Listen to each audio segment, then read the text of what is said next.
Welcome to You Should Be Watching. This episode, I'm suggesting Mr. Magoriums Wonder Emporium. I don't know if it's one of my favorite movies, but I feel like one of the happiest movies I've seen. Hey, hold on. Who are you? Mason. And I'm Trip.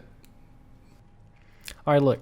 Movie is from 2007. It's an hour and a half long, and it is about a guy named Mr. Magorium who runs the store, Mr. Magoriums Wonder Emporium, which is a magical bookstore run by a magical man who I guess can seemingly do anything. I don't really know if there's any limit to his abilities. But I wouldn't call him like a magician. He's just kind of passively magical in every way. And he's the owner of the bookstore, and then the manager of the bookstore is Molly Mahoney, played by Natalie Portman. And there's a little kid called Eric who hangs out and does stuff. Does he work there? I think he works there, but I don't think he gets paid. He just kind of works there because he has no friends. Which is they make it a point about that throughout the entire movie, that he has no fucking friends. He's alone. So that's those main characters. There's also, I mentioned Bellini, the book builder, who is the guy who has written down the entire story of Mr. Magorium, and he was born in the basement of the toy shop, and so he lives there, and he makes all the toys, I guess. Is that like the magical book I see in the trailer? No, that's a book. That's not the book builder. What the hell's wrong with you? Bellini the book builder is a guy who lives in the basement, and he writes down Mr. Magorium's story, and he makes all this stuff, and I'm sure he cleans up or some shit. He kind of just does stuff. The only other main character is Henry, the accountant, who is hired by I guess Mr. Magorium, he's played by Dustin Hoffman. I forgot to mention that. Played by Dustin Hoffman. And then Henry is played by Jason Bateman. The story is that Mr. Magorium owns a shop. Natalie Portman, Molly Mahoney, is the manager, and Mr. Magorium decides that he is too old to run the shop anymore, and he has decided he is going to pass off the shop's ownership to Molly Mahoney. Hold on. Okay, you're saying he's like too old? Like he's super old. He's like 200. He's 243 years old, right? Yeah, I mean he's too old. He's 243 years old. He's magic. Is he like a Time Lord or something? Or is this No, he was just born a long time ago. I mean, his store is basically a TARDIS, though. It has there's a door that opens up into 4 different rooms, and it's way bigger on the inside than it looks. So, but I think he's just an old dude who has magical powers somehow. And so he decides he's gonna hand off the shop, and so he has to hire an accountant, which is Henry, who they call Mutant. That's nice. Well, yeah, because Mr. Magorium says that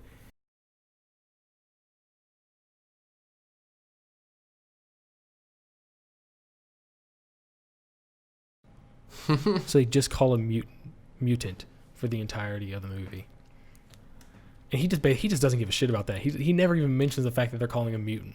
So, but now the accountant, he comes in and he's like the suited up business guy who just doesn't have any fun and is just a dreary, boring guy all the time. And then Molly's all going through her turmoil of how she wants to become a great musician, but now she's being asked to run a toy store that she loves, but she doesn't think she can run the toy store as well as him. Yeah. And so she's going through all this inner turmoil about taking on this job. I'd say that's basically, except for the ending of the movie, that's basically the whole movie. It's just these kind of characters kind of going back and forth and growing as people and accomplishing their goals that they try to accomplish at the beginning, and changing and finding friends and being happy. It's basically the entirety of this movie. That's why I like it, because it's a fucking happy movie. And it seems oddly fucking overly depressing. It's not overly depressing. There's some sad moments, but it's not like a long run. Even the sad moments are it's like you're at a funeral and they find a reason to laugh about it, and it's funny again. It's like, oh, we're having a great time because we're all here together. One of the interesting things about this movie is Mr. Magorium is like he's like a really weird guy. He's not just like a magical guy. Like, there's clearly something wrong with him. Like, he has some kind of mental problems in general. Like, he's on the spectrum a little bit. Yeah. He's like, I mean, obviously, like one thing is, like, the weird thing is that he's never done any watching over, like, his money, I guess. Like, that's one of the reasons he hires the accountant, is because he's never watched his money usage or paid bills.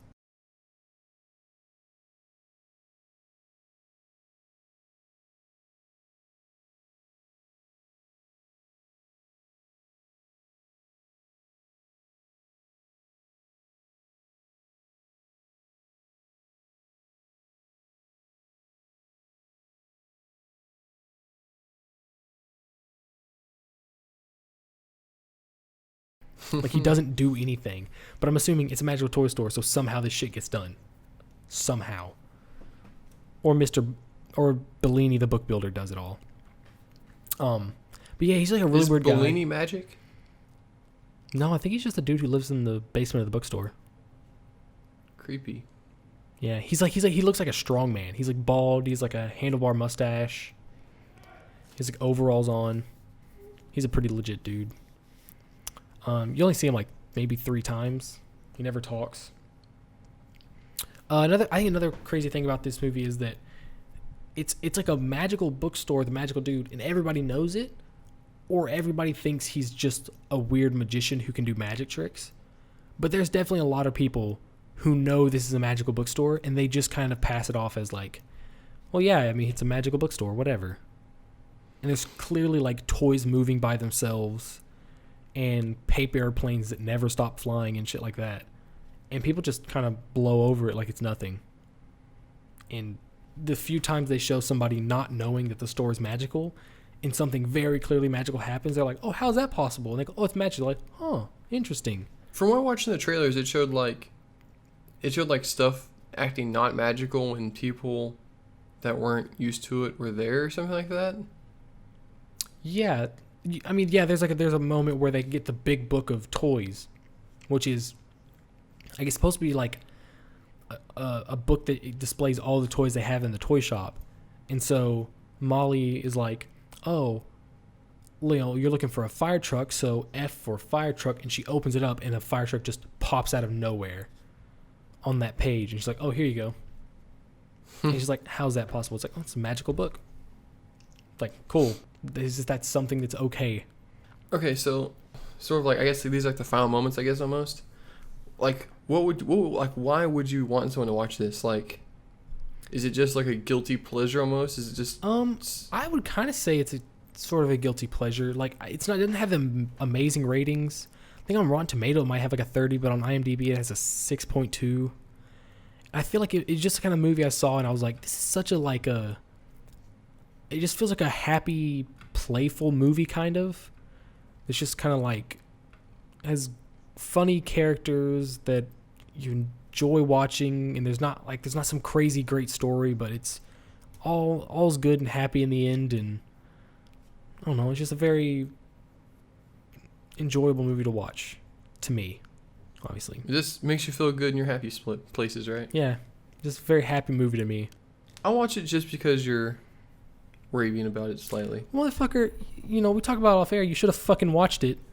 I should have watched it. Yeah, you should have watched it. That's the point of the fucking show. I thought this was like an interesting episode, though. Nah, fuck you. Bullshit excuses. I mean, Mr. Magoriums Wonder Emporium. You should definitely go watch it. Is it a kids movie? Would you say it's a kids movie? Yes. It's a kids movie, but there's like a, adult themes. Like you were saying, it's sad. Kids don't want to watch sad. There's a decent amount of adult stuff in there, but it's definitely a kids movie. It's a kids movie. It's a G rating. Comedy, family, fantasy. Go watch it. All right. You better fucking watch it. I will, I promise. All right. I'll give my review on the podcast. Fuck off. Are we done? Yeah.